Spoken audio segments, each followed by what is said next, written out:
और ये बड़ी अद्भुत एकादशी है। युधिष्ठिर महाराज ने कहा, हे केशव, आषाढ़ के शुक्ल पक्ष में आने वाली एकादशी का नाम क्या है? इस पवित्र दिवस में किसकी पूजा करनी चाहिए? क्या नियमों का पालन करना चाहिए? भगवान कृष्ण ने कहा, पृथ्वी लोक के संरक्षक, मैं आपको उस कथा का वर्णन करूंगा जिसे ब्रह्मा जी ने अपने पुत्र नारद को सुनाया था।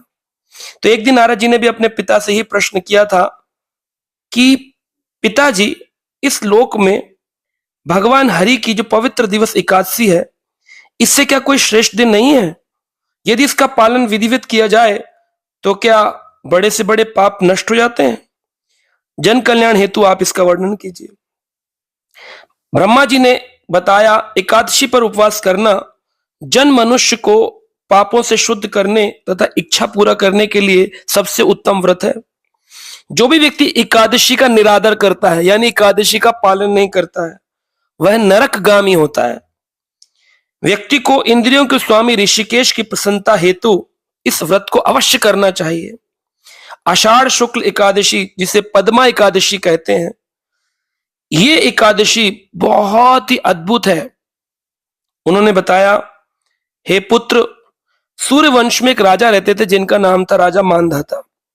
अत्यंत पुण्यशाली थे, सत्यगामी थे, प्रजा का बड़ा ही अच्छा पालन करते थे। उन्होंने कभी कोई पाप नहीं किया था। उनके प्रजा में कभी महामारी, सूखा, व्याधियां, इसका नामो निशान नहीं था। लेकिन एक बार 3 वर्षों तक वर्षा ऋतु का आगमन नहीं हुआ।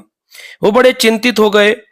उन्होंने कहा, ऐसा क्या हो रहा है, मुझे समझ नहीं आ रहा, कौन सा पाप बन गया जिसके कारण ऐसा हो रहा है? राजा बड़े दुखी हुए, क्योंकि प्रजा में ऋषि मुनि सब दुखी थे कि भगवान का भजन नहीं हो पा रहा। भगवान के भजन के लिए जल चाहिए, धान चाहिए, गेहूं चाहिए, लेकिन कुछ मिल नहीं रहा। तो सभी ऋषि मुनियों की इच्छा हेतु राजा अपनी संपूर्ण सेना को लेकर जंगल की यात्रा करते हैं। गहन वनों में जाकर के वो सभी ऋषि मुनियों से इस प्रश्न का उत्तर पूछते हैं। तब सभी ऋषि मुनियों ने अंगिरा ऋषि के आश्रम में पहुंचा देते हैं। अंगिरा ऋषि के आश्रम में जाकर के राजा मानधाता, जो कि मथुरा के राजा हुआ करते थे, उन्होंने अंगिरा ऋषि को प्रणाम किया।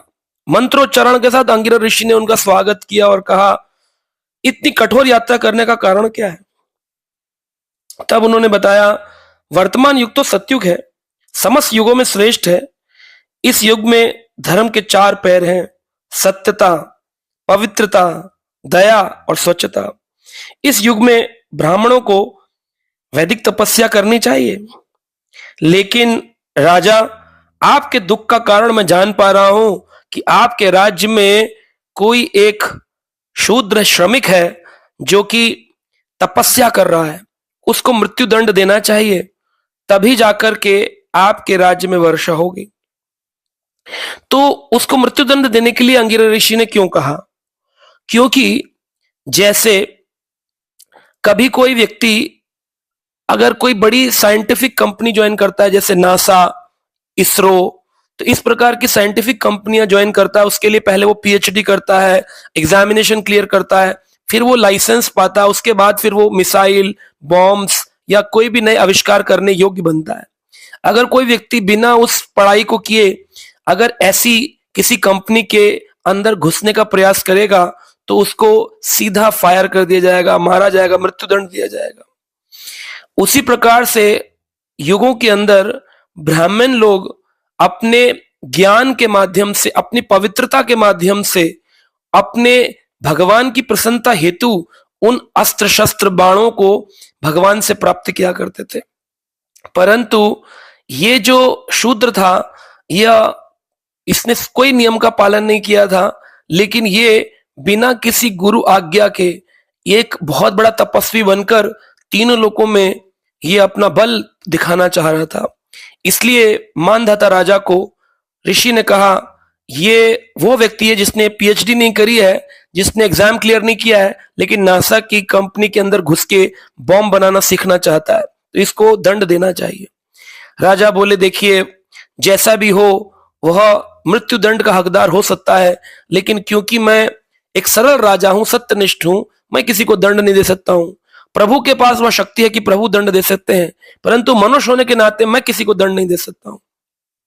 तब अंगिरा ऋषि ने कहा, राजन, अगर आप दूसरा उपाय सोचते हैं तो दूसरा उपाय यह है, इस व्यक्ति की तपस्या से जो आपको पाप लगा है, इसके कारण से कि भाई आपके समाज में एक शूद्र व्यक्ति जिसने पढ़ाई लिखाई नहीं करी है और वो बम बनाना सीखना चाह रहा है घुस करके साइंटिफिक कंपनी में, जिससे वो लोगों का हनन कर सके, उसका लक्ष्य ही खराब है, उससे आपके समाज में पाप लग गया है, वर्षा नहीं हो रही है, परंतु आप उसको दंड नहीं देना चाहते हैं। तो ठीक है, आषाढ़ शुक्ल एकादशी का दिन आ रहा है, इस दिन जो भी व्यक्ति एकादशी व्रत का पालन करता है सभी प्रकार के पापों से वो मुक्त होता है, उसकी प्रजा संतुष्ट होती है। राजा समझ गए। राजा ने वापिस जाकर के बड़ी ही श्रद्धा पूर्वक इस शयन एकादशी के व्रत का पालन किया। तभी तुरंत ही पद्मा एकादशी, शयन एकादशी के पालन से सभी ब्राह्मण, क्षत्रिय, वैश्य, शूद्र सब ने इसका उपवास किया और उपवास पूर्ण होते ही प्रचुर मात्रा में वर्षा हुई, खाद्य पदार्थ की उत्पत्ति हुई और सारा समाज हर्षित समृद्ध हो गया। तो भगवान को ब्रह्मा जी ने नारद जी को यह बात बताई। यह व्रत समस्त पालनकर्ताओं को हर्ष और परम मुक्ति प्रदान करता है।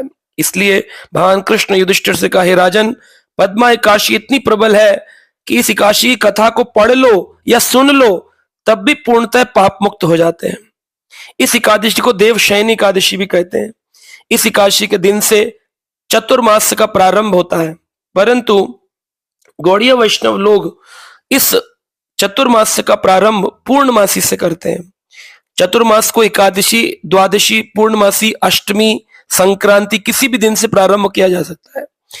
तो गौड़ीय वैष्णव लोग चतुर्मास का प्रारंभ पूर्णमासी से पूर्णमासी करते हैं, क्योंकि हमारे गौड़ीय वैष्णव समाज में जो कैलेंडर फॉलो होता है, गुणा भद्र गौरंग महाप्रभु से आने वाला, उसमें भगवान के हर महीने के एक नाम होते हैं और जो नाम महीना परिवर्तित होता है पूर्णमासी के बाद। एकादशी से महीना परिवर्तित नहीं होता, पूर्णमासी से होता है। और कार्तिक पूर्णमासी का दिन तुलसी विवाह होता है। सारा समाज एकादशी को, कार्तिक एकादशी को, देव उठानी एकादशी को तुलसी विवाह करते हैं, लेकिन गौड़ीय वैष्णव कार्तिक पूर्णमासी को तुलसी विवाह करके चतुर्मास को पूर्ण करते हैं।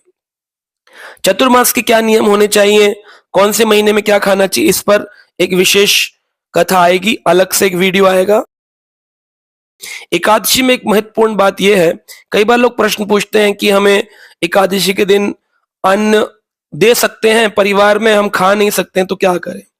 देखिए, अगर बहुत विशेष परिस्थिति नहीं है कि आपके परिवार के अन्य लोग भक्त नहीं हैं और वो लड़ाई झगड़ा करते हैं, तो आप कोशिश करिए कि जैसे बीमार हो जाते हैं तब भी तो कोई और बनाता है, तो कोई और बना ले, आप पाप के भागीदार मत बनिए।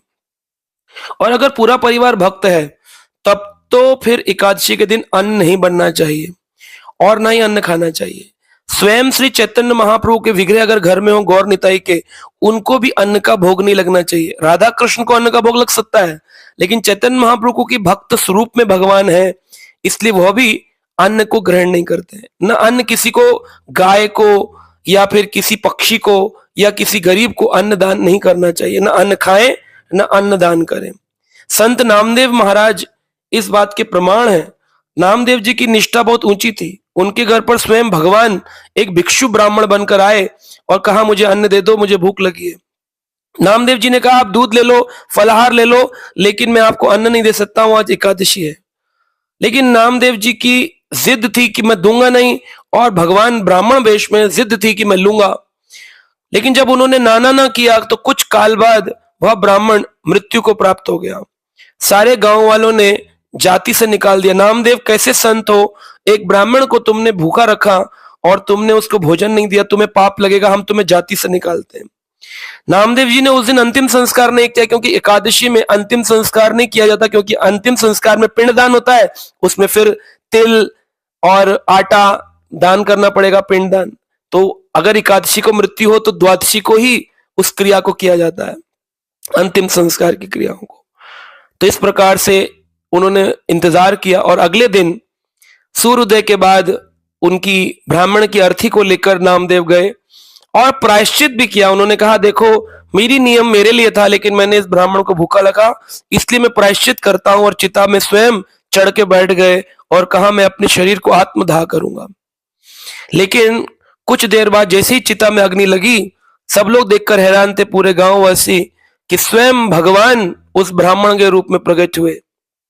और भगवान ने जो ब्राह्मण बनकर आए थे चतुर्भुज प्रकट करके नामदेव जी को अपनी गोदी में उठा लिया और दो हाथ से पंखा करने लग गए, चावर करने लग गए। इस लीला को देखकर सारे गांववासी नामदेव जी की भक्ति को देखकर बहुत ही ज्यादा प्रफुल्लित हुए और सबने संत नामदेव जी को एक बड़ा भक्त घोषित किया। तो इस तरह से हम देख सकते हैं कि हमारे जीवन में हम एकादशी को प्राथमिकता नहीं देते हैं, परिवार को प्राथमिकता देते हैं। अगर बहुत ज्यादा झगड़े लड़ाई नहीं होते हैं तो आप नियमों का पालन करें, लेकिन बहुत झगड़ा लड़ाई होता है, घर में एक ही भक्त है और कोई भक्त नहीं है, ऐसी स्थिति में हम सेकंड कैटेगरी ऑफ भजन एकादशी का कर सकते हैं कि हम अधिक भजन करें और उनको खाना बना करके दे दें, अन्न का भगवान को भोग लगा सकते हैं, राधा कृष्ण को, गौर निताई को नहीं लगेगा। और फिर अपना जप अधिक संख्या में करें, शास्त्र अधिक संख्या में पढ़ें, क्योंकि हम एक निष्ठा पूरी नहीं कर पा रहे हैं व्रत की, तो कम से कम नाम निष्ठा करें, हम कथा श्रवण निष्ठा करें, स्वाध्याय निष्ठा पूरी करें। इस व्रत में निष्ठा पूर्ण अवश्य करनी चाहिए भगवान की प्रसन्नता हेतु। शयन एकादशी की जय।